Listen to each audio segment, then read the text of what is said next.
Learning the psychology of letting go can free you emotionally. Have you ever wondered why letting go feels so hard, even when your mind says you're ready?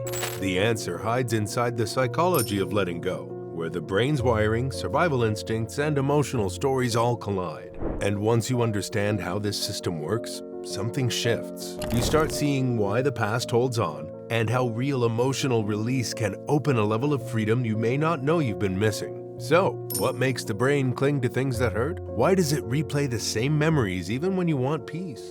And what changes inside you when you finally stop carrying what's already over? Let's go straight in. Picture someone trying to leave a chapter behind. Maybe a relationship, a failure, a dream that didn't work out. From the outside, it looks simple. Just move on. But inside, the brain reacts like it's losing something vital. This isn't a weakness, it's biology. Your brain builds emotional bonds using networks that evolved long before logic did. When you attach to a person, a dream, or even a familiar struggle, your brain links it to safety. Oxytocin and dopamine reinforce the connection, teaching the nervous system that this thing, this person, or this version of life matters. So when you try to let go, your brain doesn't see it as closure. It sees it as a risk. This automatic response starts in two places: the amygdala, which scans for threats, and the ventral striatum, which craves what feels rewarding or familiar. Losing an attachment triggers both. One fires warnings. The other demands the old emotional reward, even if the reward was painful or unstable. That's why people say, "Why do I miss what hurt me?" Because the brain confuses known with safe. And when the brain senses loss, it does something predictable. It pulls you back into the loop. It replays memories. It rebuilds meaning. It searches for a way to keep the bond alive. Letting go isn't just an emotional decision. It's a biological conflict. And once you see that, something inside loosens. You stop blaming yourself for struggling. You start seeing the pattern for what it is. But that's only the first layer. The next problem is the brain's habit for replaying pain like a movie it can't stop watching. Think about the nights when your mind keeps bringing the same scene back. A moment you wish played out differently. A choice you can't undo. Something you said, something you lost. You don't invite those memories in.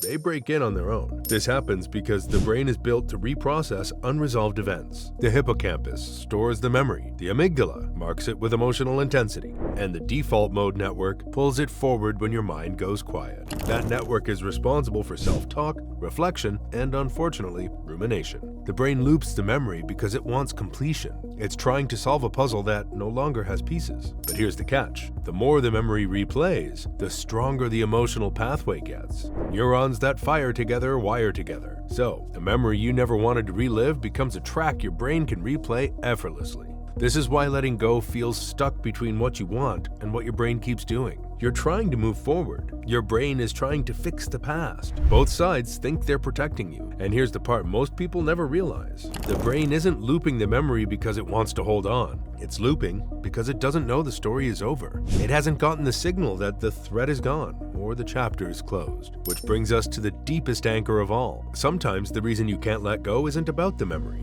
It's about who you became inside it. Sometimes a feeling lingers because it has fused with who you are. Not consciously, not dramatically, quietly, one story at a time. A breakup becomes, "I'm not lovable." A failure becomes, "I'm not capable." A loss becomes, "I'm someone who loses." This is called emotional fusion. It happens when your identity, roles, and self-worth blend with the problems you're trying to escape. The line between what happened to me and who I am gets blurry. When that fusion sets in, letting go feels like losing a piece of yourself, not the memory, not the person, but the identity you build around the experience. And the mind is wired to protect identity. It clings to what it knows, even if it hurts, because identity equals safety. This is why someone can outgrow a situation, but still feel tied to the old version of themselves. It's why you may feel pulled back into patterns you've outgrown. And it's why the idea of letting go can trigger fear, even when you know it's the right move. But identity fusion is not permanent. The mind can separate who you are from what happened to you.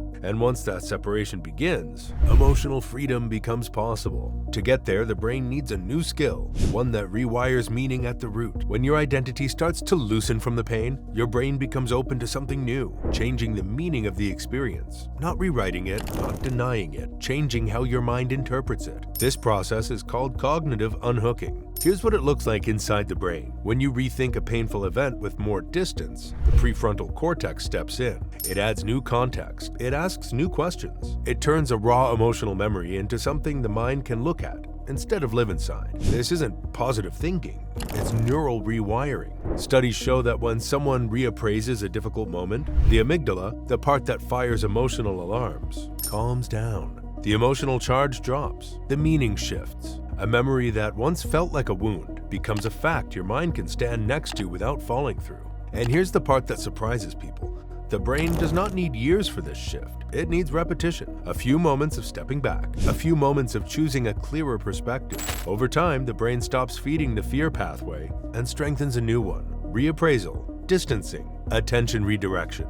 These are not coping tricks. They're structural changes. This is the skill that creates mental detachment, the ability to see what happened without letting it define you. But cognitive change is only half the equation. Once your thoughts unhook, the body follows, and that's where the deepest release begins. You can feel it before you can explain it. Letting go isn't only psychological, it's physical. When the mind stops replaying the old story, cortisol drops. The parasympathetic system, the part responsible for recovery, comes online. The heart rate steadies, muscles soften. The whole body stops preparing for danger that no longer exists. And the moment this shift happens, people often say the same thing. I feel lighter. That feeling isn't poetic, it's biochemical. Cortisol reduction lifts the weight of chronic tension. Lower reactivity frees mental space, and emotional processing quiets stress signals that were stuck on repeat. This is the part of letting go that few people talk about. The body remembers what the mind tries to release, and when the mind finally softens its grip, the body answers with relief.